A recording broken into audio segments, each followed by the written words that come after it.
well as Ronnie Skirvin. Okay? And my name's Doug Peterson. All right, we're actually very excited to be doing this here tonight, and very pleased that we can be a part of what the Clear Lake community is doing. We think that it's going to be a really valuable amenity for the overall community. And just in short, at a top level, this is kind of the summary of what our presentation is going to be about. Talk about our trails, goals, our process, our outreach, and benchmarking, and so on. The community use and the benefits. Can you hear me? I guess I held that down a little bit. The benefits, as well as then we'll get into the actual plans, concepts, and alternatives that we are recommending, the selected details, and the trails layout and specification. And then go into financing alternatives, considerations and proposals, our related recommendations, which we've at times called orphan ideas, which are not directly related to the trails, but will certainly help in their use. And then just a chart about our background to look at some of the many different websites and different programs out there that support trails. And first of all, and of course, actually at this point tonight, you've seen a lot of photographs, and we will have a few ourselves, kind of give you an idea of the layout of the trails and generally where they will be located. We want to have maximum use of this park space, what I call park space. The trails really turn out to be the transportation corridors to get people into the whole area. And you can see that right now with what we have with the old golf cart trails. We want to support the local schools, businesses, and nonprofit organizations. And really, to develop an amenity of the type that your other major suburban areas have, such as a Kingwood, a Woodlands, and Sugarland, where you have trails that get people out and about and really get out into nature. And ultimately, we really believe that it'll revitalize the Clear Lake area to a good degree. And then kind of the process, we did a lot of outreach, did a number of interviews and supported newspaper articles, as well as supported with a Facebook site. We had I think we said 14 different meetings, and a number of them where we had much more public participation. We see that as really important because we want to make sure that this concept here that we're providing, that we're recommending, is something that fits as many of the residents of the entire Clear Lake area as possible.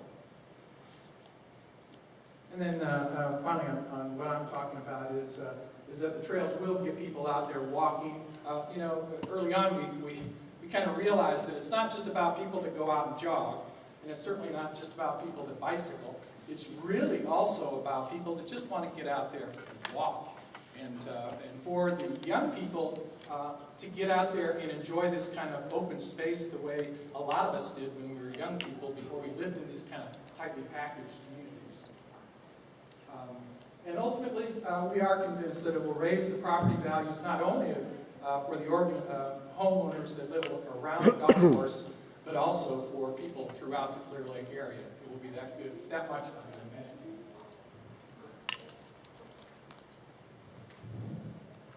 Hi, my name's Claire Mules. I've lived here for 30 years. I went to Clear Creek High School.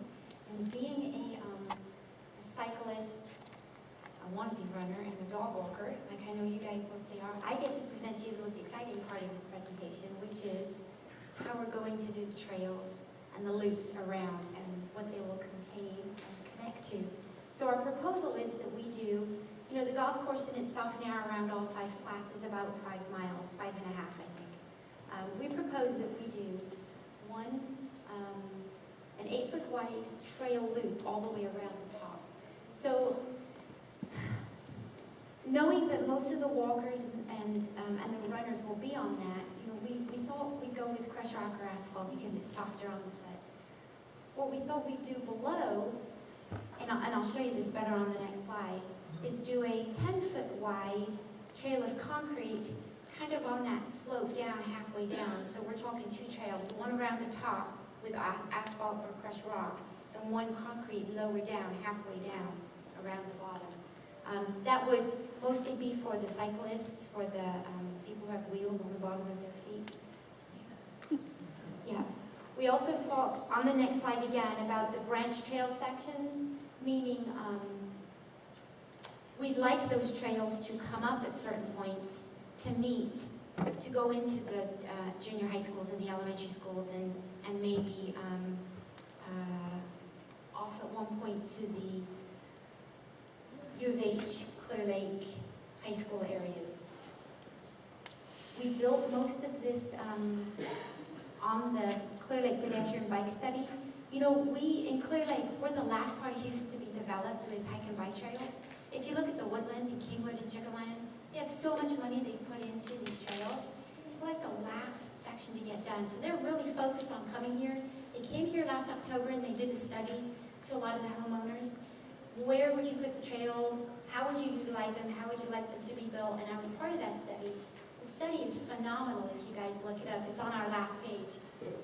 It shows the infrastructure of what they want to come into Clear Lake with, meaning they want to tie up the universities, they want to tie up the junior high and high schools, they want trails to go out to the Metro ride and to NASA and to the highlights we have in our area, and they're willing to help us with the concrete if we can tie into that. They're willing to help us with our concrete on our golf course trails if we can tie into some of their bike paths and their infrastructure that they're proposing.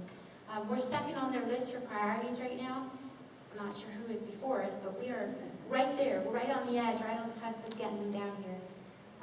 All right, so what we'd like to do with these trails on the upper level is actually follow the contours of the water. And we don't exactly know how it's going to be excavated currently, but we would like some design and some cosmetic look to the trails, maybe up over some ridges and under some trees and have it loop around a little more, so it follows more of a natural path. You know, we have 4 bridges that we have to take into consideration, so we'd like to see the concrete path go underneath the bridges. We know we're going to have to excavate anyway. We'd also like to, and that will keep down on the traffic. Then you can stay down below and continue around the water. Obviously, we have to have some trails coming up to come up to the water. And hang on, we are running way over. I'm sorry. Here, this is what I wanted to show you guys. This is exactly where we propose now that the outside trails go and the lower trails go. With the connectors here, also coming out to these spots, which are the main spots we'd like to connect to, the schools, the library. All right, so I'm going to hand it over now to Ronnie. What we did here is we made a proposal, and we basically took what SWA had as their idea. Again, this is just a proposal. We're looking at the fact that we want to see the ability to have the slope down and then a straight grade or level grade, and then slope down again and have another level grade.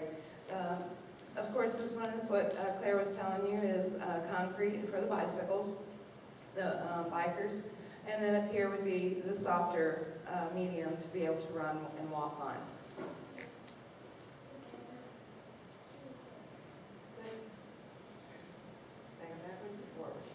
Okay. As far as financing, there's all kinds of things out there. When in our research, we found lots of clubs, committees that would come in, and if we did certain things, they would provide some of the either materials or the labor or funding. And these are just some of those items that we had found.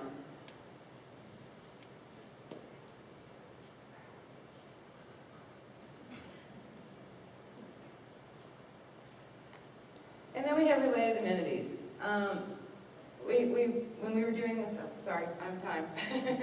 Here's a list of the related amenities that as we were talking to the public, these were things that kept coming to us.